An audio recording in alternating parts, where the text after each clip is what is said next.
The indoor air is at least 5 times more polluted than the outdoor air. So why isn't this addressed? It started to dawn on me as I had my crisis as a naturopath 5 years into practicing. Welcome to the Smarter Not Harder podcast, your home for 1 cent solutions to $64,000 questions. I'm your host, Jodi Duval. Our guest on today's show is Nicole Bijlsma.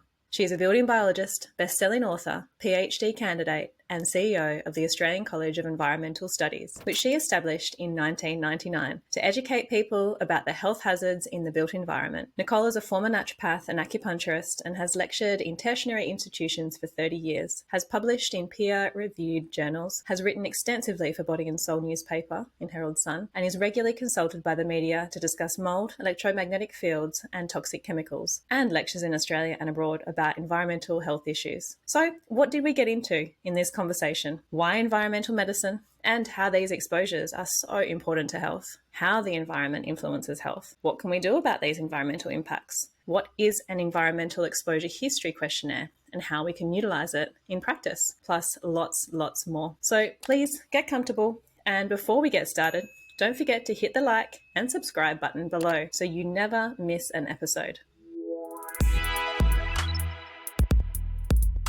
Thank you so much for coming on, Nicole.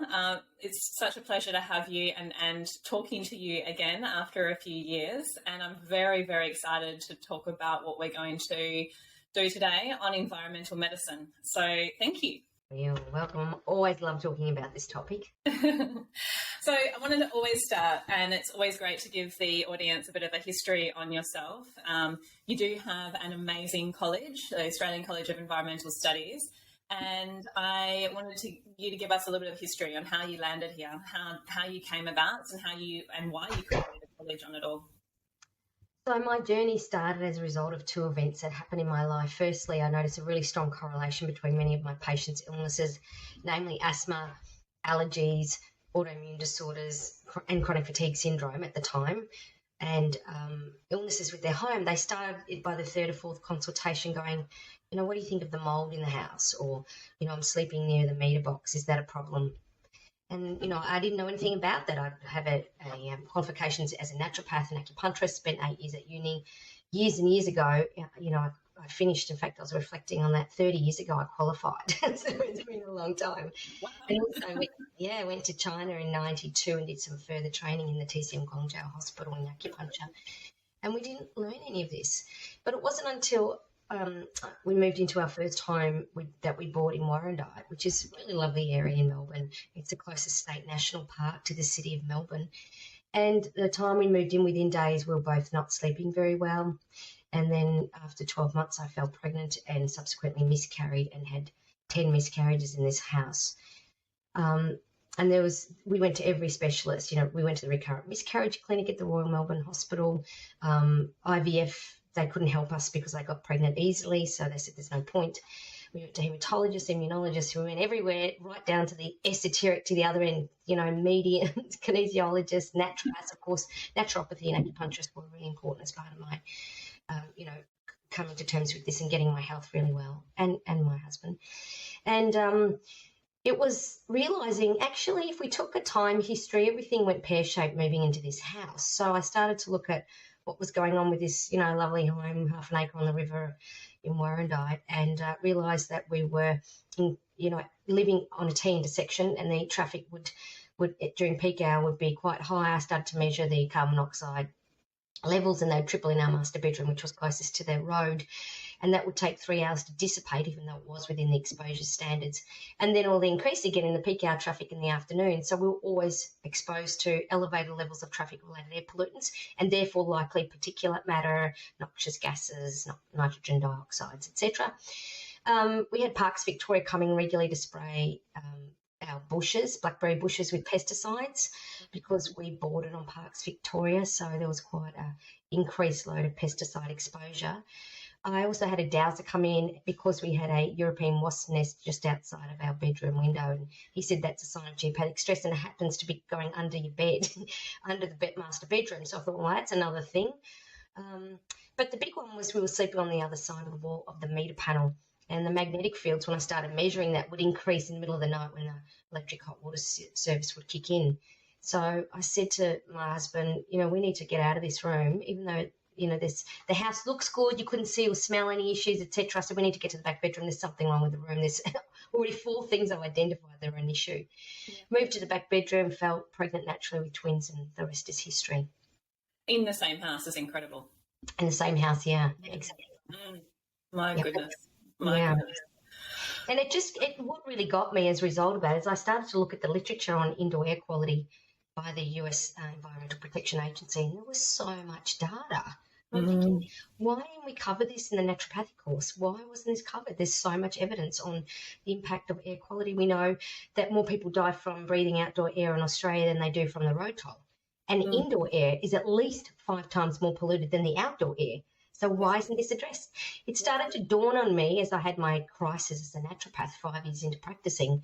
What am I actually doing? And I thought, I'm actually treating symptoms. I've been trained to put people in diagnostic boxes and treat symptoms because it suits a bioceutical model. Now, I'm not against bioceuticals. They are very important, especially in patients with environmental sensitivities. But to the point where your focus and your training is what diagnosis is it and how do you treat that? That's actually wrong. I think the whole system needs to be unpacked, and what we really need to do is take an effective environmental exposure history, diet history, dental history, place history, occupational history, lifestyle history, and identify during the timeline the development of symptoms, what the root causes were, and most of the time you can find it if you ask the right questions and you know what to ask. And then go back. Are they still being exposed? What advice do you need to get if they're still in a mouldy environment, for example, if they're still in a toxic relationship, giving them resources to help them move through that? Because the inflammation, in the end, all roads lead to Rome. Chronic low-grade inflammation accelerates aging and accelerates the development of chronic diseases. So I think the whole model of putting people in diagnostic boxes is fine for acute diseases when you're excluding serious pathology. But when it comes to chronic disease management, it's actually not very helpful. And most patients end up on this polypharmacy or polybioceutical approach, which may or may not be helping them because the root cause is rarely addressed because we're not training our practitioners to ask enough questions to get to the root causes of what actually developed the illness in order to give them the advice as to how to prevent it. Absolutely. And in our traditional training, we don't cover much of these correct questions. And this is where I find as a lecturer, particularly at naturopathic colleges, is that you're not running through the correct questioning. It only comes after, like you say, a few years of practice where you're trying to unpack a person's life in a way that's systematic, that you can actually outline where the causal relationships of things are. And it only comes after chronic issues and chronic fatigues and all these other issues that you're actually realizing, well, what I've done is not working. Now I need to unpack further. And so therefore that's the starting point of where you should have been with most of your clients. And it's, health optimization, medicine and practice, it's really that coming back to that baseline health, what is it that we're needing to be foundationally well? And actually knowing what, if we are going to do it in terms of the nutraceuticals and any of the supports and treatments that we do, is it actually necessary? Is it actually needed? Are we actually targeting the right ones? Because there's so many outcomes and outlooks on that as well. So absolutely, do we need to unpack all of this and rearrange the way that we're practicing? I completely agree with you. Yes, it is. It's an interesting thing, isn't it? But it takes a while to unpack that because you've been spent, God knows, $100,000 on your qualification and you're overwhelmed because there's so many diagnostic scenarios and pathologies involved. And we're really using a pharmaceutical model for something that was never designed to be a pharmaceutical model. And that's why I ended up doing traditional Chinese medicine. So in the end, the way I was practicing was diagnosing in traditional Chinese medicine, but using Western herbs and supplements to support them. Because I found that was more holistic in my capacity to treat encompass their constitution as part of it. And I guess nowadays, because we've mapped the human genome, we have got a much better idea on the gene profile, where those bioceuticals can be so much more finely targeted, far more specific, and without the side effects. I think a lot of our patients are reacting to some of the bioceuticals and stuff we're giving them because the system can't cope. yet with that. So environmental sensitivities, especially, these patients are very different how you treat them compared to any other patient, because the detoxification pathways are already so compromised that to give them a supplement, a lot of them end up with headaches, nausea, vomiting, and they just can't stomach them. And they're often better without them, even though they're still very sick. So it's a very different mindset when it comes to environmental exposures, because if you don't get them out of that exposure, which many of them continually to be exposed because they're living in it. So we're talking 90% of their time is in the environment. That's causing the problem. Then, they're never going to get better. And it's frustrating because as a practitioner, you want to get the patient better. And really, unless you have the underpinning knowledge to understand this, you can't help a lot of these patients. No. And you also mentioned before about the toxic relationships or emotional outcomes of, certain things too. And sometimes that is ignored. And generally, a lot of the environmental medicine supports, which we'll dive into a little bit more in terms of the specifics, the toxicants, molds, EMF, but also the emotions, the people, the energy, that's actually quite ignored. And in my practice now, as it progresses, it's something that I have to target with people. There's certain conditions that are constant, that are reoccurring. And, environment we've looked at toxicants, we've looked at EMFs, we've looked at molds, but then we look at the relationships that are in their life, and they are causal, and you can't ignore that. So when they move through that, certain things disappear, the conditions disappear. It's amazing just to be an observer of these sorts of things. For sure. And look, a lot of these patients are sick for so long, their body's expecting them to be sick long after the root cause is gone. So this is where things like somatic experience therapies are really important to give the body a voice that bypass the mind. I think the mind can be very tricky, and I think that's why a lot of the psychologies can be very limiting for these patients, because going through what's actually the history of what occurred is not necessarily what's needed, but to provide their body with an opportunity to voice their concerns, either primal therapy, somatic experience, polyvagal theory. These are important because the body expects to be sick long after you've treated them correctly, naturopathically, and remove the root cause. They still have this programming. There's still also generational conditioning that's in the DNA that needs to be dealt with, that I think is where we're moving to in the future, is to actually acknowledge this. And whether we use energetic medicine or acupuncture or other things like this, these amazing therapies coming onto the market like polyvagal theory and SE is going to be important. Having a good team of therapists around you is absolutely critical. The building biologist as part of your clinic, and good therapists, body therapists and naturopaths and etc., because these patients are so tricky. They're probably going to be one of the hardest patients to treat.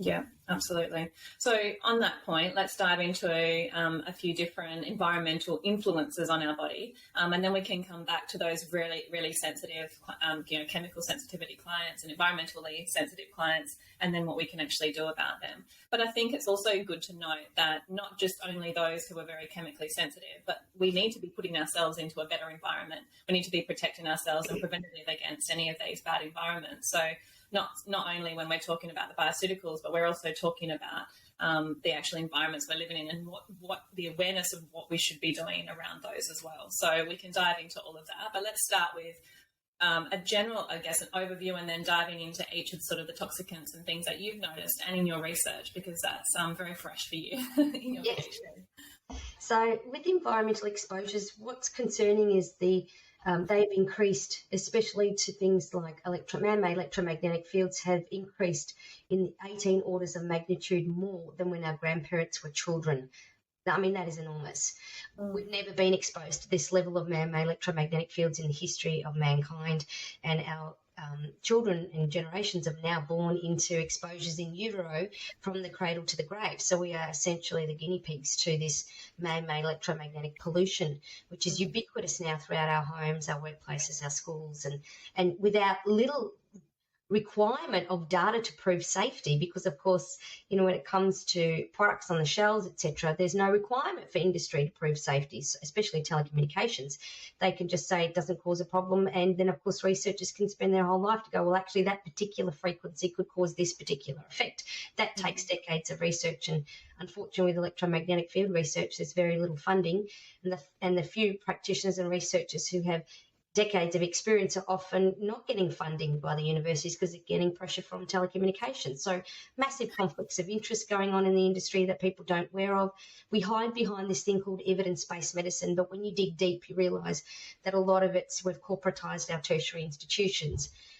And the research is very narrow, and of course publication bias means you don't have to, if you're spending millions on research and you don't like the outcomes, you just don't publish it and the public wouldn't know what the outcome of that was. So, there are a lot of limitations as to what's happening, and there certainly needs to be, independent research, especially for electromagnetic fields. But looking at what's happened in the last 4 decades, is definitely an increase in exposure to radio frequencies used in Wi-Fi enabled devices. And what we know is that it impacts the body at a biological level, and we know the mechanism of action. So we know it suppresses melatonin, and of course blue light is very good at suppressing melatonin, which is why it's important to have, low or no blue light at night. So recently I installed all my downlights have 3 settings. They have full spectrum lighting that mimics the sun. They have half blue light for the morning and late afternoon, and then no blue light settings. So I just turn the light on the same light on 3 times to get the setting I want.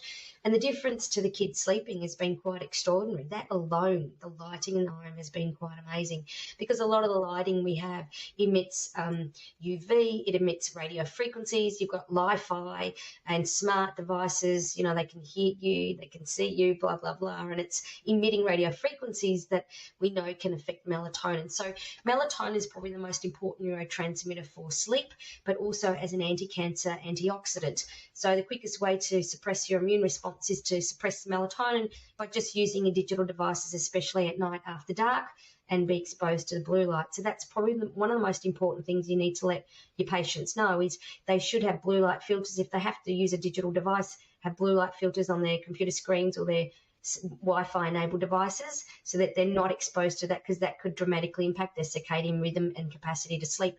If people don't sleep, chronic disease, almost every chronic disease has sleep disturbances as part of its pattern. I think that's very interesting. So a huge priority as a practitioner is to get the patient to sleep. If they're not sleeping well, their health will never get better. Their immune response will never improve. So it's very important that that is addressed. And a simple thing to do is make sure there's no Wi-Fi enabled device in the bedroom.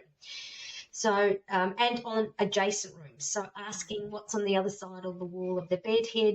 Are there any Wi-Fi enabled devices? Is there anything with a motor like a fridge or a meter panel that can emit high magnetic fields?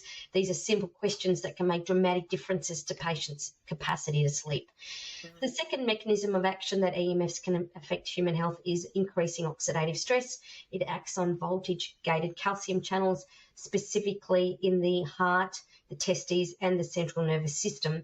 And by doing that, it increases calcium influx, which has downstream effects that ultimately result in peroxynitric free radicals, and of course, oxidative stress, mitochondrial dysfunction, and of course, potentially death of the cell or even DNA strand breaks. So the mechanism of action isn't the same as ionizing radiation, like nuclear radiation and X-rays, where it ionizes the DNA. It's causing DNA strand breaks indirectly through oxidative stress. So that's another mechanism by which EMFs can impact human health. The other one is increasing heat shock proteins in a stress response. These are the oxidative stress is without doubt the most important, because the multiple downstream effects are so enormous for aging and for chronic disease management. So it's really important that people make sure when they're using their devices that they don't ever put them near their person. The closer you are to the device, the higher the exposure. So as building biologists, people go, I've got a complaint, my smart meter of my neighbour's house is the problem, or the mobile phone base station I'm concerned about 300 metres away. And we're going in there going, okay, when it comes to electromagnetic fields, the closer the device is to your person, the greater the exposure. So let's start with your cell phone. People don't always want to hear that, that's the greatest radiation. Then we'll deal with your devices closest to you, your iPads, your laptops, then your desktop PC, then your extender, router, boosters, then the outside, your smart meter, etc. So we work our way out. It's really, most of the work we do is educating them how they can use technology whilst reducing their exposures as much as possible through education, because they all assume I could buy it from the telecommunications store. It must have been tested. It must be safe. Otherwise, we wouldn't be able to buy it. And that couldn't be further from the truth. Yeah, absolutely. And I think education is key, but also stepped approach, because it can be so overwhelming. And some clients I have go to the other extreme where they become very stressed because of the environment that they're living in and they can't do much about it. So I guess it's that stepped approach and what can we do about it. And I really like that, that approach of what can we do about that's closest to you, then we can go out into the outer environment so it doesn't become overwhelming and even more stressful for people. Yes. And look, probably the best thing they can do, apart from when they use a cell phone, use an earpiece, use text instead of ringing, or use, put it down and use loudspeaker, which is pretty much what I do most of the time, is to hardwire their home, not have Wi-Fi enabled devices, because the routers, extenders, boosters and cordless phones emit the highest forms of radiation, and they can permeate the entire house and the neighbour's house because they're designed to make sure you don't complain to the manufacturer. So if you have to use a Wi-Fi enabled device like a router, I'd suggest you get onto the manufacturer's website and power it down. You can do that through the computer by looking at what this number of the router is. Power it down by 95%. So it's only emitting radiation in 1 or 2 rooms where you're going to be doing the work. Or even better, just hardwired, have Ethernet cables, get the electrician in and have ports throughout different rooms for the kids to be able to connect to their devices. That's definitely the best option. Yeah, and have limited time on the devices and then turn it off at night. So having it off as many times as you can throughout the day if you're not using it. Absolutely. And look, sometimes I'll say to clients, look, the best thing, if you have to have a router because their partner, more often than not, there's a partner that's going, well, this is BS. I'm not going to do this. This is inconvenient. And we have to deal with that all the time with the work we do, is we say, okay, let's get a timer on the router. So, when you go on holidays and the lights switch on and they switch off automatically, get one of those timers so it automatically turns off the router and you don't have to think about it, because every time at 11 o'clock at night, turns it off. And then it turns back on at 6 in the morning. Simple things where you get rid of the human factor can be very useful for sure. Absolutely, less stress. All right, so let's dive into a few other toxicants. So run me through what else you see in practice, in studies, in research, in clients, in your environmental college. Talk to me about all the ones that you find that are the most. And I know mold is huge, so maybe you'll go into that, but I'll let you design this course. Yes, mold is massive. That accounts for at least some of our building biologists. This is all they're doing, especially in Sydney, Queensland, Central Coast. It's just mold city. Mold is definitely the biggest part of the work we do, is testing water damaged buildings. And we're finding the way in which mold can impact the body is very different to what we thought previously, where we just thought it was like an IgE-mediated allergic response. So this is why I think it's missed a lot by the medical profession, because they only expect an IgE, an actual allergy, to cause symptoms, and that's how mold affects the body. And that we're only looking at maybe 10% of your clients that we see where this is the case. We now know it can cause infection, and in healthy people, it can cause recurrent colds and flus. So the symptoms I look for, where I think I've got to check this house for mold, are recurrent colds and flus that keep coming back and they don't respond to treatment. So while they're on their herbs, etc., they will help to reduce the symptoms, but the symptoms never actually go. And when they're off the herbs, it comes back. So you're not getting to the root cause. Bronchitis, upper and lower respiratory tract infections. So hay fever, sinus, lacrimation of the eyes, red, itchy eyes, congested, runny nose, coughing, recurrent coughs, lots of tonsillitis we see in kids, where often all the siblings, or quite a few of the siblings in the family need their tonsils removed because they've got 8 courses of antibiotics every year each, before, for years before their tonsils are removed. That's really common. Pneumonia I see quite a bit of as well, especially in adults, as a result of exposures to water damaged buildings and living in that. The other way it can impact the body is through inflammation. And, of course, Richie Shoemaker was one of the first to look at the inflammatory response in genetically susceptible individuals, based on their immune response genes on chromosome 6, the HLA genes, that he found that 1 in 4 people can't create antibodies to fungal particulates. And these patients, they don't tend to get the respiratory problems. They get the chronic fatigue-like symptoms. So the brain fog, they get fatigue first, that's not alleviated by rest. So that's a big marker for environmental exposures, is fatigue not alleviated by rest. So it doesn't matter how much sleep they get, they're always tired. They get brain fog, poor concentration, poor memory, missing words mid-sentence. It's like a pre-Alzheimer's brain. They tend to get anomia, missing words mid-sentence. That's quite common. And then they'll often have fibromyalgic type of symptoms, muscular aches and pains that are moving throughout the body, and weakness, which is unexplained based on their lack of exertion. They'll often have recurrent infections throughout the body, which such as, MARCoNS, multiple antibiotic resistance, negative coagulase staph, infections in the upper respiratory tract infections, a lot of candidus, and a lot of naturopaths will go, you've got candida, and there's a lot of it, in the vaginal flora, in the gut. And what seems to be happening is in these patients, when they're inhaling these fungal particulate, the spores and the hyphae, because when you have a water damaged building, when you have liquid water or water vapor sitting there for more than 48 hours, that's all you've got is 48 hours, then you're going to have microbial growth. Spores are everywhere from the Arctic to the Antarctica. They're meant to be there. Fungi is nature's greatest decomposers. So to say the house is mouldy is actually not a correct term. All homes have fungi. All of nature has fungal particulate on it. It's just sitting there. And in fact, in a healthy home, you can have up to 500 spores of mold, fungi, ascospores, basidiospores per centimetre squared, and that's normal.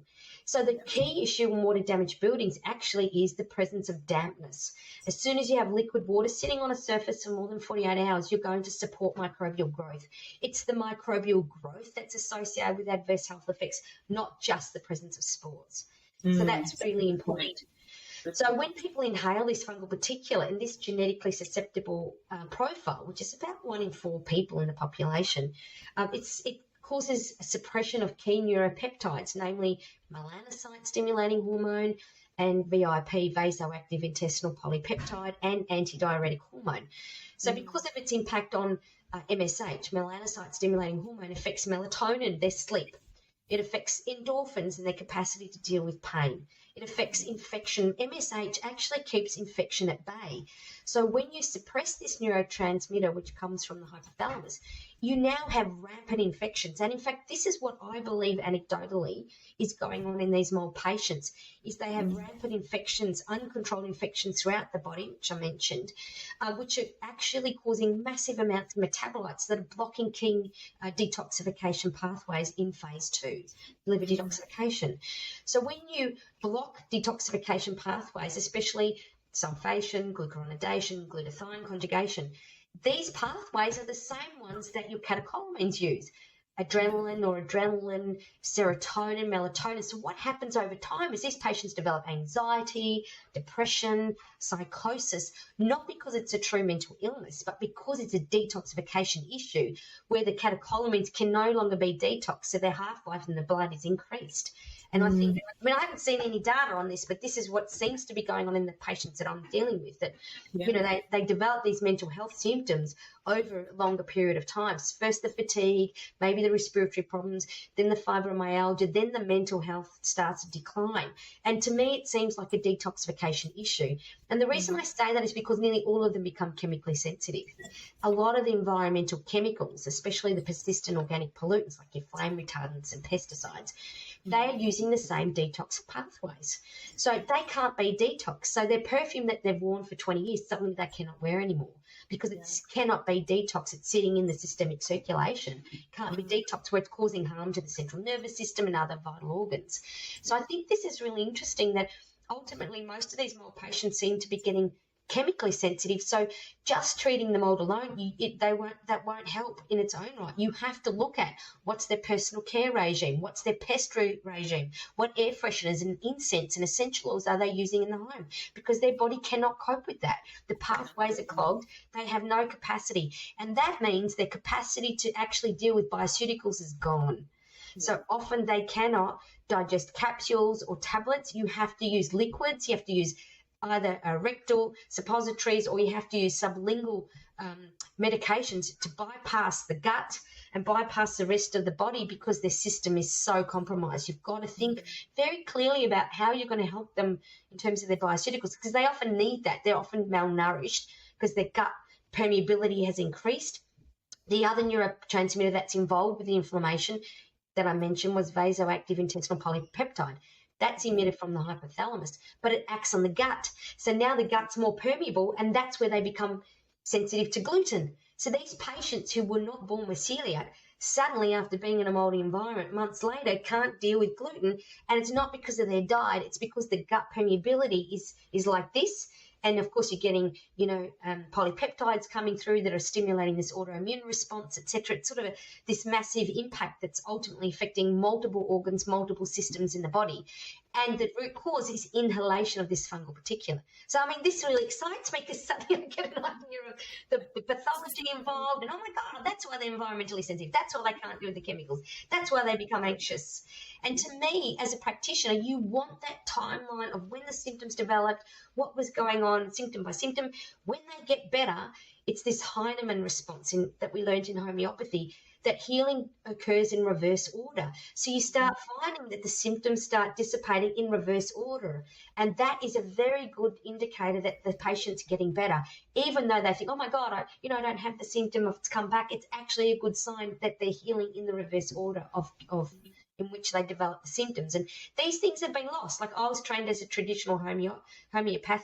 I had to do 3 years of homeopathy and 3 years of nutrition and blah, blah, blah, blah, blah. And just Heinemann's law of cure. I mean, simple things like that. Nature cure. We don't have clean air. We don't have clean water. Global pollution, climate change is so ubiquitous that we have lost the very essence of what it is to be naturopathic, which is to go back to basics. They can't deal with chlorine in their water. They can't deal with the fluoride and the aluminium in their water. You have to get the, reverse osmosis filter in for these patients because they can't even deal with that. So, these things are, this is what excites me. I love this because I feel like we're far closer to understanding what's happening to many of the chronic diseases that are appearing in these autoimmune disorders. And I would argue a lot of these autoimmune disorders are probably environmental sensitivities that could be addressed once we train our practitioners as to know what to do and what questions to ask and clean up the environment. Absolutely, and it's simplifying. It's exciting. It is exciting, but again, it can be overwhelming for a client. But starting simple, starting step by step, cleaning up the water, cleaning up the environment, and just them understanding that it's actually coming back to nature where we're meant to be at. Now, Nicole, I've always thought about this because I see a lot of chemically sensitive patients as well. Hence why I've got the HBOT and I've got the infrared sauna. I've got different things in here, and I've made sure they're all EMF, specific levels and all these sorts of things because I see this quite often. I've got an aquature, I've got a reverse osmosis in my clinic, at my home. That water is huge to me. So there's so many things that I look at, lights, we've got red light devices here, we've got globes, we've got all of that. Yeah. So environmental medicine is huge. Now, when I look at it though, I think, I always look at the history and why this has come about, So obviously the years that we've been on this planet, the amount of toxicants that are on the planet, we have not adapted well enough. Are we ever going to adapt? I don't know. And what is the future of this sort of stuff? And I know this is probably an end of podcast discussion, but I just wanted to bring it up now because I guess it's a good thing to think about in terms of, where we should be going. Obviously, we're trying to change our environment to be a better environment overall for the world. But have these things occurred because we are slow to adapt evolutionarily? Absolutely. I mean, look at what's happening with environmental chemicals. This year, there was a paper that was published that said exposure to environmental chemicals has crossed the planetary boundary considered safe for humanity. I mean, that's a big statement. Like, that's, really shocking. And a lot of that's not filtering through where it needs to. Environmental chemical pollution has increased extraordinarily since World War II and the development of the agricultural industry, especially, and of course, industry in general. And, of course, pharmaceuticals. But it's just increased. We know there's over 185 million chemicals registered for use on the world's largest database, the Chemical Abstract Service. And every 60 seconds, another 20 chemicals are registered. That's 200,000 new chemicals every week. 80 to 90% have never been tested for their impact on human health. So large population biomonitoring studies, especially those by the National Health and Nutritional Examination Survey in the US, who are examining, thousands of its population of the public to determine what chemicals are in their systems. It's just every generation it's getting worse and worse.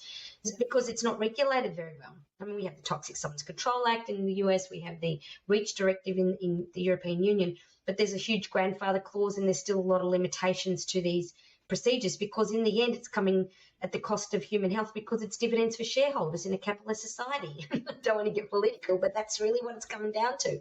The exposure standard is what's practicable in a workplace for a 100-kilo man. So the exposure standard settings alone are inadequate, and looked at that in terms of my research. So there's huge issues going on here, and the chemicals are just ubiquitous. And now we realise that transgenerational effects are really important, that your fertility really starts with your grandmother, because it's passing in utero, through the placenta and through the breast milk. A lot of the persistent organic pollutants and environmental chemicals are passing through the breast milk, which is such an important prebiotic for your gut microbiome, but at the same time passing on lead and organochlorine pesticides, which is a catch-22. We need a concerted effort globally to reduce this chemical pollution, because despite the facts saying that we've crossed the planetary boundary, the exposure to environmental chemicals is anticipated to double or at least triple by 2050. So we are, this is just as a big issue as climate change, as far as I'm concerned. We need to educate clinicians to pass on the importance of getting rid of crap out of people's products. Buy less. Rampant consumerism is leading to a huge amount of global pollution. Buy less.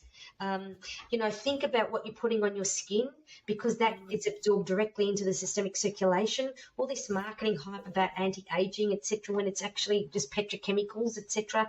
We need to educate people that this is really important. If you want your grandkids, you're going to have to start before your kids are born to reduce the amount of stuff you're exposed to that's not going to pass through, because these environmental chemicals are everywhere. And that's the area that I think is most overwhelming, and it is overwhelming for any clinician. Where do I start?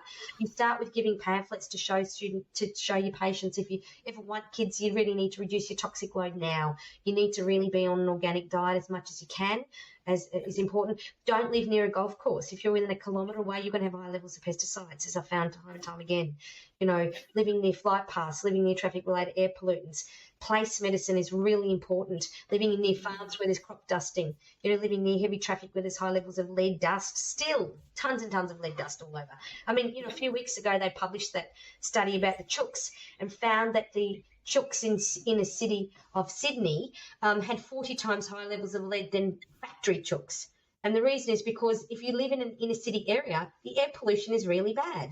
You've got lead dust sitting all over the place, because where do you think the leaded petrol went? It's sitting in the dust along all the roadsides in inner city areas. You've got traffic-related air pollutants. It's settling on the soil. It's settling on your house. If you're drinking tank water or the tank water for your veggies in the inner city, I'd say don't. That's the cost of living in an inner city. It comes at a cost to particulate matter, cardiovascular, lung problems. So I would challenge a patient with asthma allergies. Is it possible to you to move to a more a suburban or bushy environment? Because the plants are the lungs of the planet. They will do. If you don't get a filter, your body becomes the filter, and that's especially the case in the inner city areas.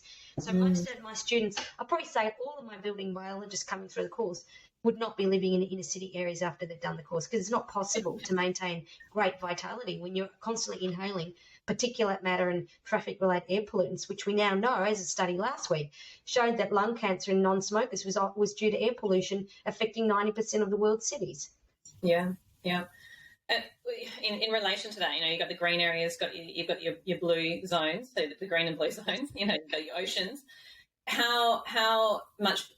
so obviously living within a forest or a less pollutant environment is much better, and the trees obviously have a huge component of that. What in comparison is that to living near the ocean? That's a big question. And look, I'd say people with CIRS, chronic inflammatory response, as a result of being genetically susceptible to mould and ticks, living in a bush environment is not good for them because it's full of ticks. And also high leaf litter. I found patients with these constitutions, they're far better in desert environments, Mildura, very dry environments, Northern Territory. So I'm saying we're getting to the point where personalised medicine is these constitutions should live here, these constitutions should live there. That's how fine-tuned I think it's going to be. The halotype levels, and obviously your genetic makeup according to where you should live, and in the relevance to the equator. Yes, absolutely.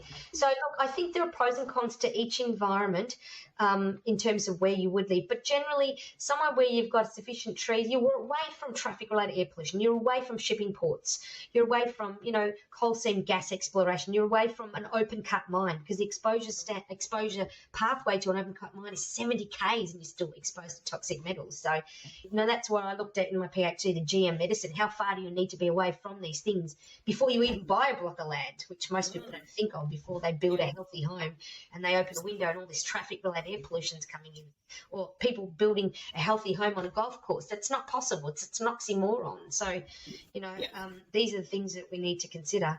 But look, I think you can have both. And for me, I'm in quite a bushy environment, suburbia, in a quiet street where I wake up because the birds wake me up. That's what I like. And that, to me, in my little house, with only one living space with 3 teenage kids, that I can clean the dust and it's not too big. I use every inch of this property. That, to me, is a home. That's, regardless of how wealthy I would become, this is, to me, what a healthy home constitutes. It's just using every inch, being able to maintain it. Big problem we find auditing people's homes is lack of maintenance, lack of awareness of how to clean their home. And, of course, that in its own right means lots of dust, lots of allergens, lots of dust mite, pest, dander, all that sort of stuff. So, it's common sense, but I think we really need to get back to basics with our patients and start walking in their homes, because until I started walking into my patient's home, I went, oh, my God, now I understand. I remember in terms of finishing off, I remember going into one of my clients' home and I was standing there in the child's bedroom. He was 18, child, and had asthma, etc. And the dog came in and urinated in the corner of his room. And the client kept talking. And I said, excuse me, but the dog's urinating there. She said, oh, yeah, that's his spot. That's where he likes to urinate.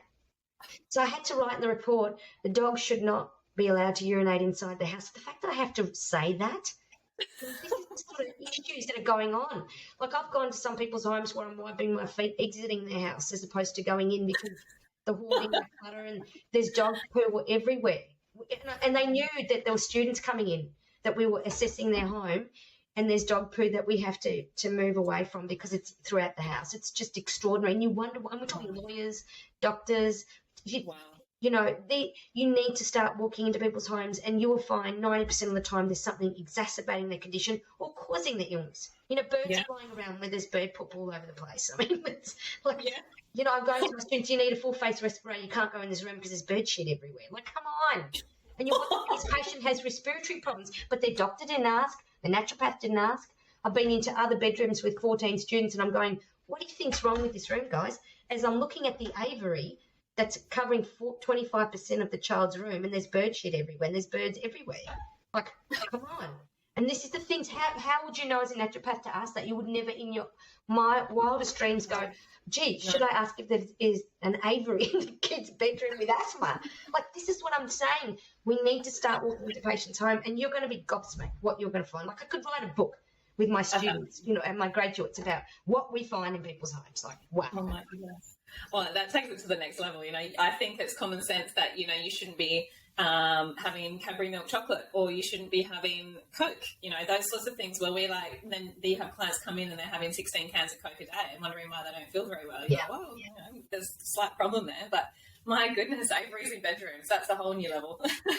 People who are on an organic diet, really strict lifestyle, very healthy lifestyle and diet, but you go into their home and there's 7 cans of Mortein that they'll spray on one fly because they have a fear of flies or fear of spiders. So they'll justify their paranoia and their OCD on that and not see that they're increasing their toxicity. Yeah, which is increasing their OCD. Absolutely. And this is the thing, they actually don't see it until you spell out and go, oh my God, I never thought about that. Yeah, wow. So really awareness and education for both practitioners and clients is absolutely key. So, I think we've covered quite a lot. There's so much. There's everything we touch. There's plasticizers, there's lead, there's mercury, there's mercury in our body, there's metals in our bodies, there's things that we're exposed to around, but really starting here and then starting in the environment that you're in is really simplifying, key, clean up, using common sense and searching out the knowledge. I think that's like really some of the key focus points there. Yeah. And you mentioned toxic metals. Toxic metals are ubiquitous with patients with environmental sensitivities. And I think obviously their impact on the human body are enormous, but especially because many toxic metals are not only hormone disrupting chemicals, but they're also antibacterial. So they're having havoc on the microbiome. So that's one of the first things you need to identify is a dental history, especially metal in their body, because that could act as an antenna for electromagnetic fields, especially if it's in the spinal surgery. Incompatible metals, in orthopedic surgery versus what's in the mouth, that can set up a battery effect, galvanic response. But yeah, definitely taking a toxic metal history. That fish intake, massive for a vaccine intake, because a lot of vaccines are stabilised with metals in order to stimulate an immune response. So taking a good history for toxic metals, assessing the toxic metal load, because that often can increase their susceptibility to environmental exposures, to electromagnetic sensitivities, etc. Yeah. Yeah, absolutely. And I didn't think metals were a huge issue like that. Now, because of my history in my clinic, I now ask a very, very comprehensive, and I'll get into the questionnaire because that's a really important one that I want to ask you and what we can do. But now I try myself in the best way I can is ask the most, important questions around all the environmental exposures. I had a client who came to me in a wheelchair. She was 21 and she had jaw surgery and had metal plates put all throughout her jaw. And it was 12 to 18 months later that she was in a wheelchair, couldn't move, her legs, was in extreme agony, burning pain in her back, and everyone told her that was nothing to do with her jaw surgery and the metals associated with that. So we had to go out and reach and get special, I think it's ELISA testing, metal testing for her specifically from Germany, and then realise that there was a specific allergy to this metal. Had removal because that was how we actually, got it through the healthcare system, and then is now in recovery. And it's incredible how debilitating and how quickly she went down. Like a normal, average teenager went head down into a wheelchair and not being able to be social and couldn't even get herself out of bed. She had a plank to try and move herself out of her own bed. It was just horrible. So those sorts of scenarios, as you would see, so many of these types of things really brought to my attention that, impacts of the environment, even if it's a surgery-based and input, it can have massive impacts on us, debilitating and really fatal as well in some cases. Yeah, and how wonderful was it that you picked that up? Like a lot of practitioners, you probably went to heaps of practitioners before and found out what was going on with this, these grade 4 hypersensitivity reactions to toxic metals. I mean, this is why you have to ask about, you have to measure them, you have to ask about exposures, and the timing of exposures is so important to see, that allergic response to metals and incompatible metals in the body. I mean, all that sort of stuff, yeah. Absolutely. And just understanding what's actually contained in those particular implants. It blew my mind. What actually is contained in that is not just one form of metal. There's multiples, and sometimes in varying degrees and ratios. And depending on what area of the body, people are living with them for the rest of their life, in their hips, in their legs, the rods, all sorts. Yeah. So, and in the mouth as well, in the teeth, in the meridians. All incredible information. So, Nicole, what do we do? What do we do about it? Obviously, we're asking questions. We're doing a really good case history. I wanted to ask you about the environmental exposure history. So it's a PHOLD3, am I correct? Yes. So when I asked the top environmental doctors in Australia and New Zealand how they deal with patients, how they treat patients with environmental sensitivities, and I published that paper in 2016. It was very interesting, and it revealed that none of them had the information they needed to help patients with chronic illnesses, that the most important clinical tool, and this is the only thing they agreed on, was an environmental exposure history is the most important tool. But none of them learned how to do this because they weren't trained to do this. So over many, many years listening to their patients, they developed their own environmental exposure history, and they said it takes on average 90 minutes to do this properly. In order to help the patient. And if they did spend that much time with the patient, they could risk being deregistered for spending time in the Medicare system. So it was so bad. It was extraordinary. To help these patients meant that they were concerned about being deregistered because these patients need a lot of time. And you can't do it in a 7-minute consultation. It's not possible. So then, anything in 7 minutes. And that's fine for acute diseases, but definitely not for chronic disease management. You need their time. And then with these patients, take a thorough history, you see them regularly for short consultations because their brain fog doesn't enable them to take much in. in your titrate. You cannot give them bags full of bioceuticals. You have to focus on one thing, say toxic metals, we'll deal with that for the next few months, then deal with chemicals the next few months, and deal with EMFs. And you've got to go layer, like the layers of an onion, over months or years. I mean, it took them 40 years to get this way. You have to unpack it and explain to them it has to be titrated in very small doses.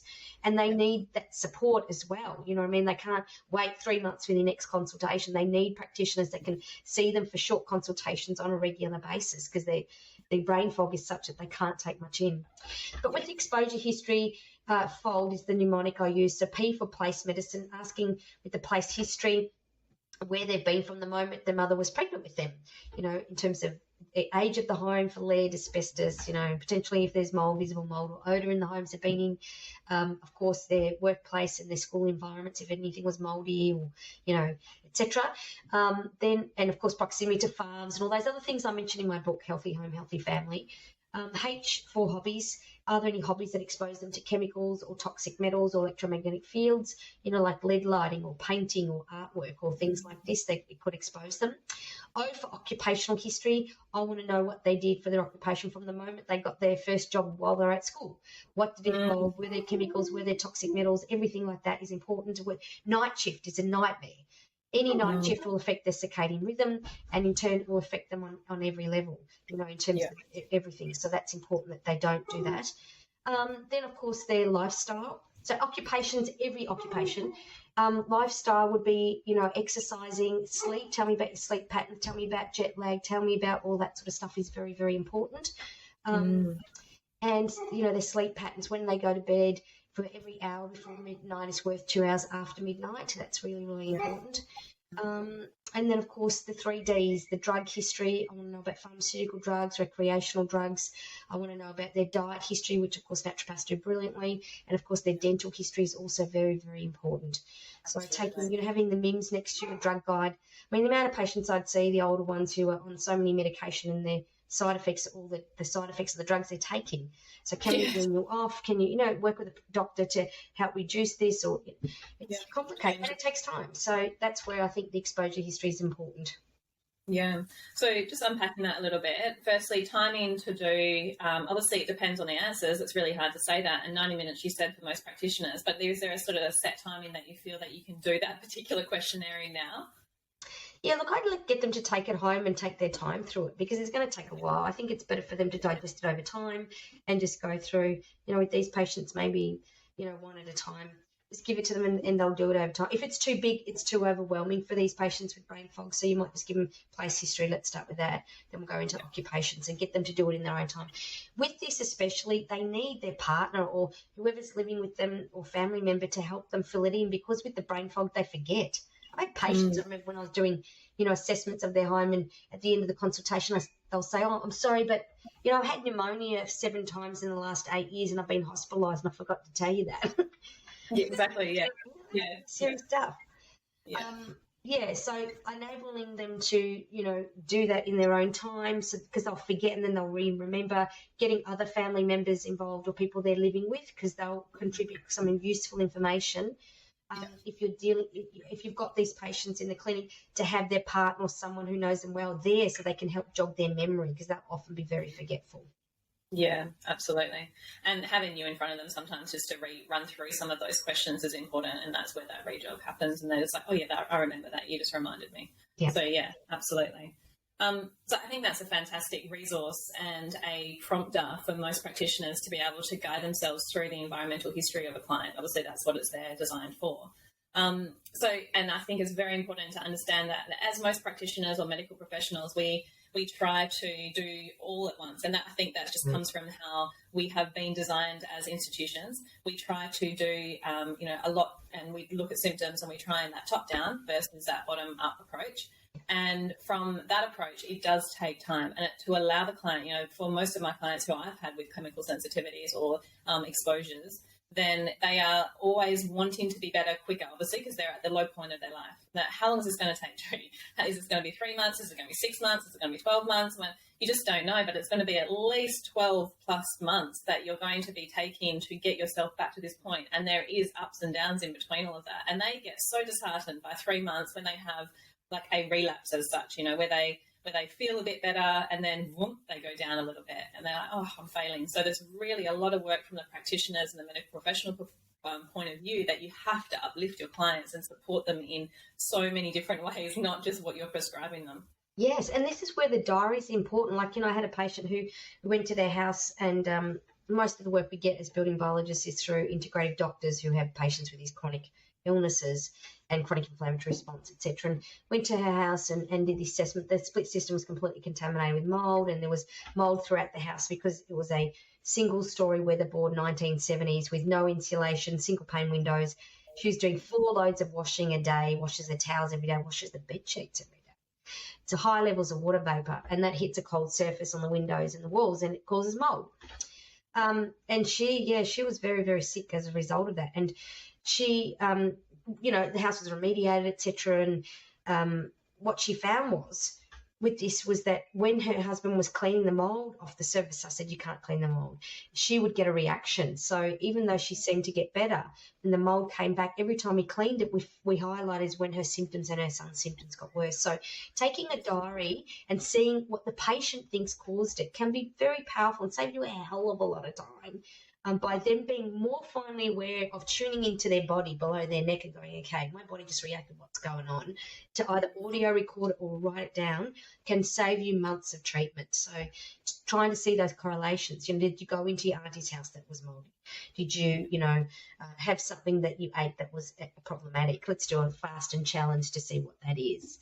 But it is a long-term process. It's like peeling the layers of an onion and just explaining that to the client. But once you've got that initial history, when they start going reverse order that they're getting better, and that gives them something to hope for. Oh, my God, I've got this, I've got rid of those symptoms and my mental health is getting better. The fatigue's there, but, they're sleeping a little bit better.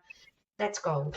You need to support them, carry them, and they need support from practitioners like somatic experience practitioners, all these other people, because they're so conditioned to being sick that even if they're physically better and you've done everything you can and the building biologist has got rid of the issues, they can still be sick because they've got this loop that they have to stop. Yeah, the mental patterning is huge. And so reconditioning in that way is one of the most hardest parts I find of these particular clients.